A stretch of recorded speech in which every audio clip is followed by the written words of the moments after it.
Happy birthday, David. David is the most selfless individual I am honored to know. He always gives without asking anything in return.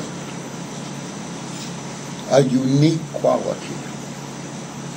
He is very talented in building, creating, and fixing all things material. Permit me to list some things he has accomplished. He is a chemist.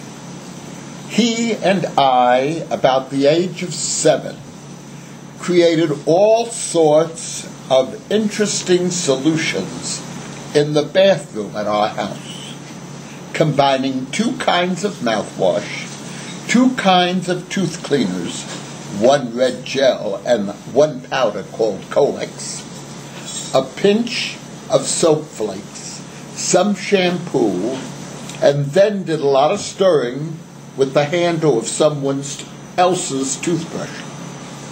Of course, our biggest challenge was cleaning it all up before Marie caught us. David created a puppet theater on a red wagon. He then crawled inside the paper box, which I believe was a box we found at Matthew Frangione and Taylor Funeral Home on 7th Avenue, and did a whole puppet show. My job was to pull the wagon down to the Columbia Hotel on 6th Avenue and Kingsley Street and collect the coins the guests tossed at us from the large porch. We split the money. David is an ice skater. We lived a block away from Sunset Lake. My dad bought me skates. I couldn't stand on them. Then we tried double runner skates. Again, Donald the Klutz could not maintain his balance.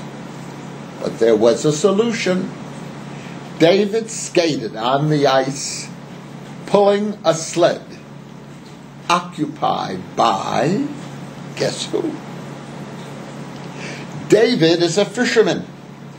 David would put the bait, sometimes wet dread, sometimes worms, on our hooks.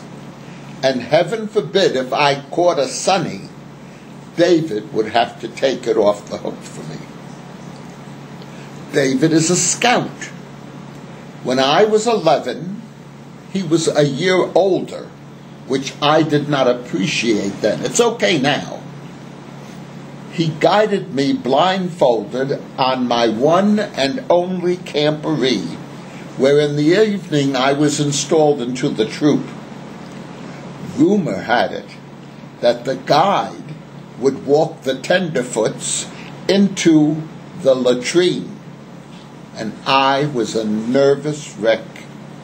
And I can still hear him whispering to reassure me that I would be okay.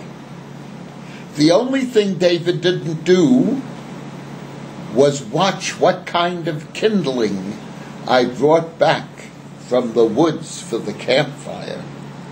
That was my last camping experience until I was drafted into the Army, as I was covered with poison oak from the campfire smoke.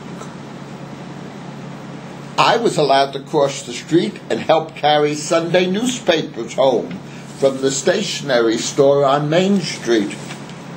The New York Times, the Journal American, and the Asbury Park Sunday Press. Only if David was with me. David is a reader.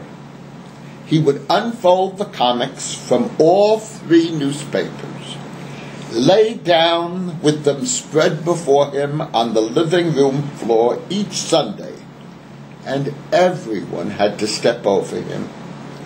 Like the postman, neither rain nor storm nor earthquake, nor me, the klutz, falling over him or stepping on him, would break his concentration. David is a clockmaker. My father, who appeared to both of us as being very stern, was not too happy with David when he took Dad's wind-up alarm clock apart. David reassured him, and when my father returned home from the office that night, the clock was back together and working better than ever, and David lived to see another day. At about the 12 years of age, David moved with his family to 7th Avenue, just around the corner, which was good because I didn't have to cross the street without him. When David and Sandy bought the house right around the corner from where Mimi and I lived, again, I didn't have to cross the street.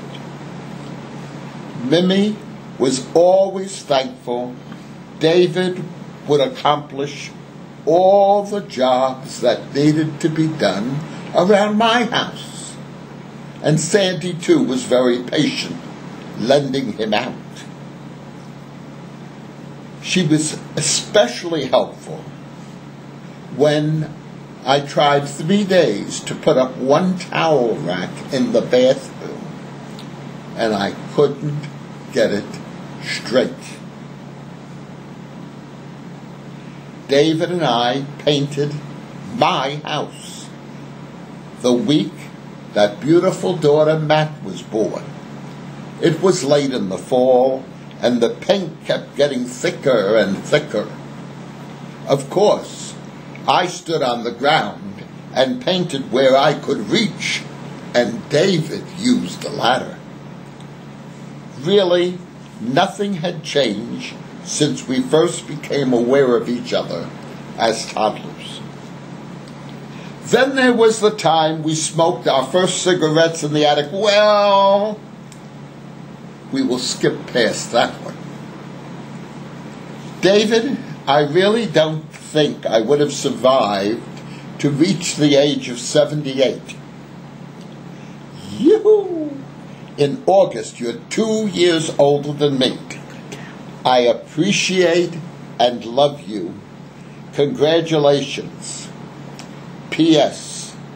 David caught all the childhood diseases first, and then each spring gave them to me just in time for my birthday. Thanks again. Happy birthday. Is that all right?